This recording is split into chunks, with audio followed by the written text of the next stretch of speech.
they will be in the 23 car. Let's show you the rest of the starting lineup as the field gets set to take the green. Claudia Hurtgen and Steve Knight will start 12th. Milka Duno and John Graham. The two Corvettes are 14th and 15th. Then a host of the GT machines that look at the Porsche ahead of the factory BMWs. The first of the Vipers, Shane Lewis, David Donahue, they're 19th. We'll show you the final 7 spots on the grid. Johnson and Cunningham start the 10 car in 22nd. Peter Cunningham driving today for Bill Auberlen as we get a look at the rest of your starting lineup. We have in-car looks from a host of machines. Frederick Ekblom is the 4th fastest qualifier in GT in one of the Schnitzer BMWs. He lines up 20th on the grid. We'll also take you for a ride today with the GT pole sitters Sasha Masson and Lucas Luhr in Alex Job's. Watching the field come down the front straightaway, there's one of the McKenna Alex Job Porsches as we watch the GT battle, the 23 car. Sasha Masson on the pole with that machine. We jump inside with Frederick Ekblom in one of the Schnitzer cars. Take a look at your BMW GT class points. Masson and Mueller at the top. Just a point keeping them from Lucas Luhr and Boris Set and J.J. Leto. Yeah, tied for second. You really want a close battle for points? Well, it just doesn't get any better than that. Look at that, 3 points from the top 6. This is so competitive. In fact, look at the BMW right there. You just saw it sneaking by one of the Porsches.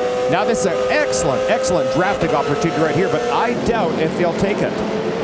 So Pilgrim in the 4, the Goodwrench Corvette leads the GTS category. Conrad runs in 2nd spot. Ron Fellows in the 3 car is 3rd. But let's check in on the GT battle. J.J. Leto in the 42, one of the Schnitzer BMWs, leads the pack right now, 14th overall. They did not put one of these BMW V8 machines on the pole, which was a surprise. Very much a surprise. I really thought they would come here and dominate because the cars are so good. That team had a lengthy pit stop a little while ago because they had to change an engine part. They had to take the engine cover off, and it cost them a lap on pit road. Here's the car running 2nd. Capello 10.2 seconds behind Bill Adam, and he's not gaining any ground on board one of the GT machines meantime. He is, and I think this is something where Capello right now has got to start taking chances. He can no longer play a passive game. He's got to be risky. Now we want to talk for a moment about the GT battle. The two Schnitzer factory BMW machines, 14th and 15th overall. You're on board with Dirk Mueller, and he's a little bit behind his teammate Jörg Mueller. Let's get an update on the BMW situation from pit road. Well, I just saw Dirk Mueller go into turn 1 right behind his teammate and put the brakes on remarkably early. I went up to Charlie Lamb. I said, the boy's going to race. He said, no, we're running for the championship. Jörg is currently leading. There'll be team orders here unless something unforeseen happens. So we expect those guys to run in tandem, hopefully to the checkered flag.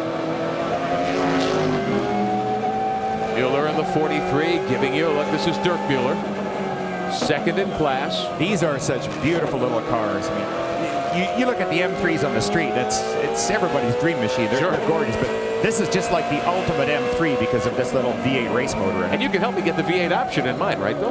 I don't think so. I think it may be an option that you and I can't afford. Probably so. Mueller doing a great job driving this machine. Just gorgeous. You know, it's so disappointing, too, for the PTG team. I know Tom Miller and all his guys really had hoped to have a good run this weekend. We had talked back at Mosport again about bragging rights, that both the European and the American team, Tom Milner, they like to win. It's always good to take what is a virtually identical car and beat the competition, but also beat the other guys who are running it too. You want to prove that you've got the best team, and Milner's got to be a bit disappointed about today. 19 minutes to go, the GT battle. Here's your class leader in the 42 car. This is Jörg Mueller.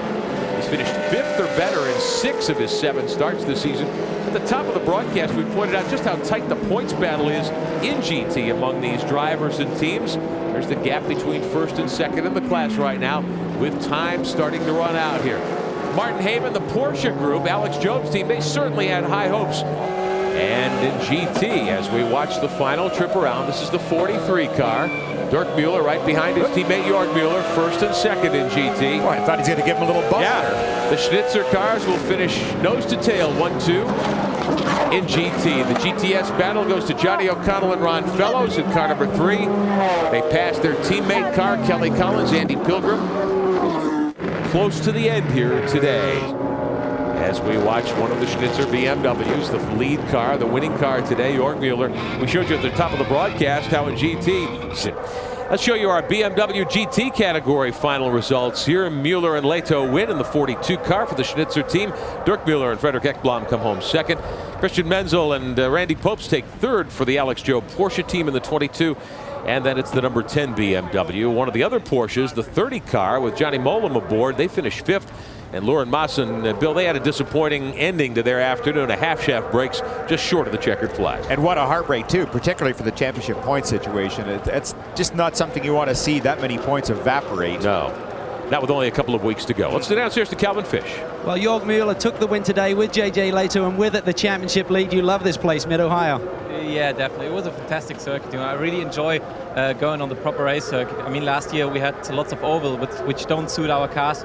So I'm really happy to get onto really good road circuits, and that's one of the best at the moment. The cautions fell your way. It split the leader in between you and the Porsche. You effectively went a lap up, and then team orders. Didn't look like Dirk was really hassling you too bad at the end there. Yeah, but on the other hand, if you look at the time, they were still quite competitive, because I was at the beginning between the two other BMWs, which are also fighting for the championship. So we are still doing competitive times. I think he couldn't have gone by. BMW on a roll, and so a Corvette. Martin Haven.